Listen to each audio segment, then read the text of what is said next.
Au nom du Père et du Fils et du Saint-Esprit. Amen. Mon Seigneur et mon Dieu, je crois de tout mon cœur que tu es ici, que tu me vois, que tu m'entends. Je t'adore à genoux devant toi.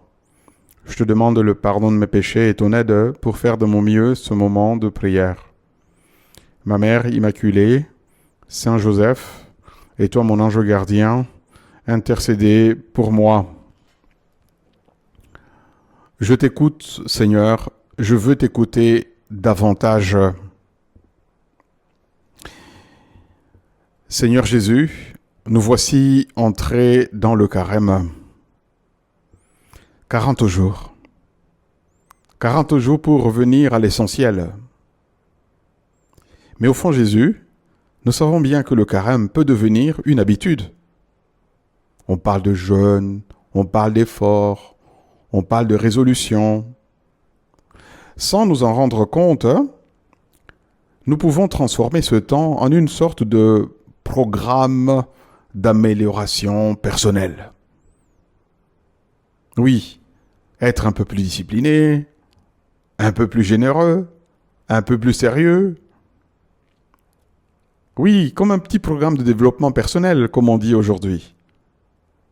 Mais ce matin, devant toi, Seigneur, je voudrais te poser une question simple. Nous parlons, nous prions. Je te pose des questions aussi, Seigneur. Pourquoi as-tu institué ce temps pour moi? Est-ce pour que je devienne plus performant, dans le sens du développement personnel actuel? Ou pour que je me laisse aimer là où je suis fragile? Seigneur, apprends-moi à vivre ce carême, non pas comme un défi face à moi-même ou aux autres, mais comme une visite chez toi, le médecin divin. Dans l'évangile qui nous est proposé aujourd'hui, le Seigneur répond aux pharisiens qui s'étonnent de le voir attablé avec des publicains et des pécheurs. Jésus leur répond ceci: ce ne sont pas les bien portants qui ont besoin du médecin, mais les malades. Je ne suis pas venu appeler des justes, mais des pécheurs, pour qu'ils se convertissent. Parole forte.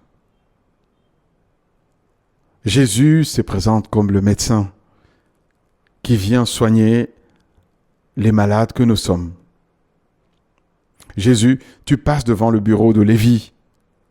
Matthieu, un homme installé, qui gagnait bien sa vie, mais un homme compromis aussi, par rapport à sa profession et au contexte social de l'époque. Un homme probablement enfermé dans ses choix. Tu ne fais pas à Matthieu, Lévi, un discours moral. Tu ne détailles pas ses fautes.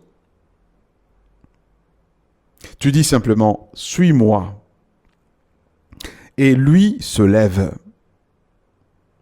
Ce détail est bouleversant. Il ne négocie pas. Il ne demande pas un délai. Oui, il ne dit pas « non, un instant Seigneur, je dois finir mes comptes ». Non. Il ne demande pas un délai. Tu lui dis « lève-toi ». Il se lève. Et il te suit. Et toi, Jésus, tu es à table avec ses amis, des publicains, des pécheurs, des gens mal vus. Les pharisiens murmurent. Ils observent. Ils critiquent. Ils jugent tout. Et tu prononces cette phrase qui éclaire tout le carême, tout mon carême. Je suis venu pour les malades. Seigneur, le carême commence là. Quand je cesse de me comparer, quand, comme les pharisiens qui se comparaient avec les gens qui étaient attablés avec toi, quand j'arrête de me défendre intérieurement. Oui, on peut s'approcher du Seigneur à la défensive. Le carême commence, pour moi, quand je reconnais simplement « j'ai besoin d'être soigné par toi ». C'est un peu l'histoire d'un homme qui ressent une douleur persistante. Nous sommes un peu comme ça. Un homme qui ressent une douleur persistante depuis des mois. Il sait qu'il devrait consulter. Oui, parce qu'il ne peut pas vivre avec ce mal éternellement. Mais il repousse toujours le jour du rendez-vous. Il travaille davantage, il s'occupe, il se distrait. Au fond, cet homme a peur. Peur d'entendre ce que le médecin va lui dire. Un jour pourtant, la douleur devient trop forte. Et alors, il se décide de prendre rendez-vous. Et le médecin, une fois chez le médecin calmement lui dit « Vous avez bien fait de venir. On va s'en occuper. » Voyez, pas de reproche, pas d'humiliation comme il s'y attendait. « Ah, pourquoi t'es pas venu plus tôt? Pourquoi tu as laissé ce mal? » Non, pas de reproche, pas d'humiliation, juste un diagnostic et un traitement. Jésus, combien de fois je repousse ce moment-là avec toi? Je préfère m'agiter, bouger. Je préfère faire des efforts visibles. Oui, même par ces gestes. Oui, prière, aumône, jeûne. Je préfère ça, plutôt que de me mettre face à toi. Je préfère plutôt corriger des choses secondaires. Mais aller au fond. Oui, aller au fond. Te laisser toucher la racine. Peut-être toucher la plaie. Cela me fait peur. Et pourtant, Seigneur, chaque fois que j'ai osé dans ta lumière, entrer dans ta lumière, je ne suis jamais ressorti humilié. Je me suis toujours senti après plus libre, plus libre.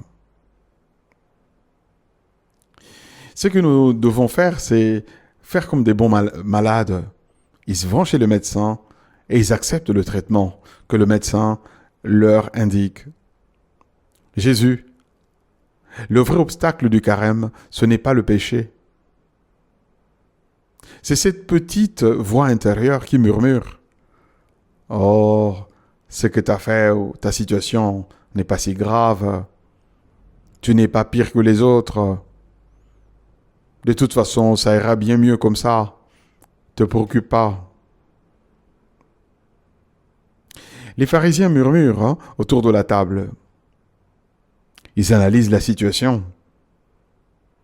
Mais ils ne s'approchent pas, ils restent là où ils sont. Lévi, lui,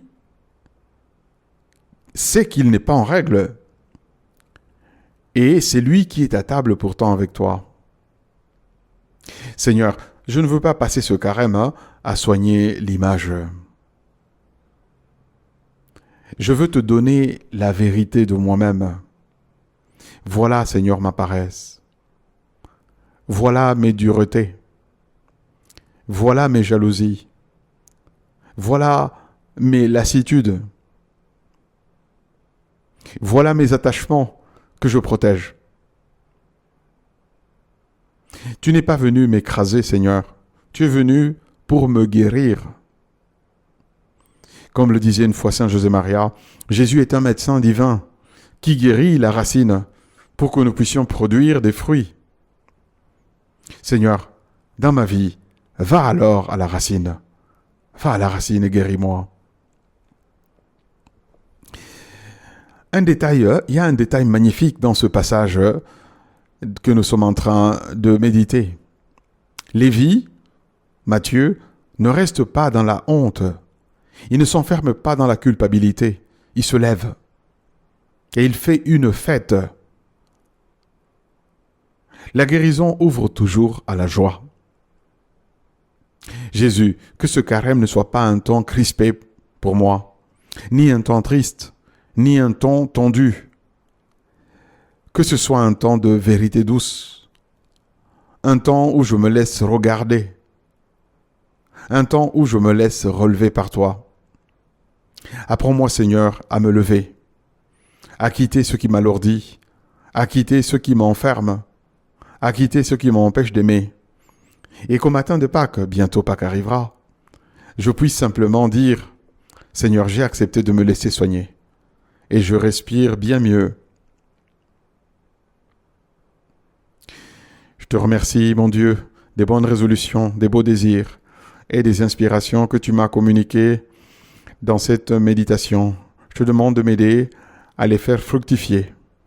Ma Mère Immaculée, Saint Joseph, mon Père et Seigneur, et toi, mon ange gardien, accompagnez-moi toujours en chemin.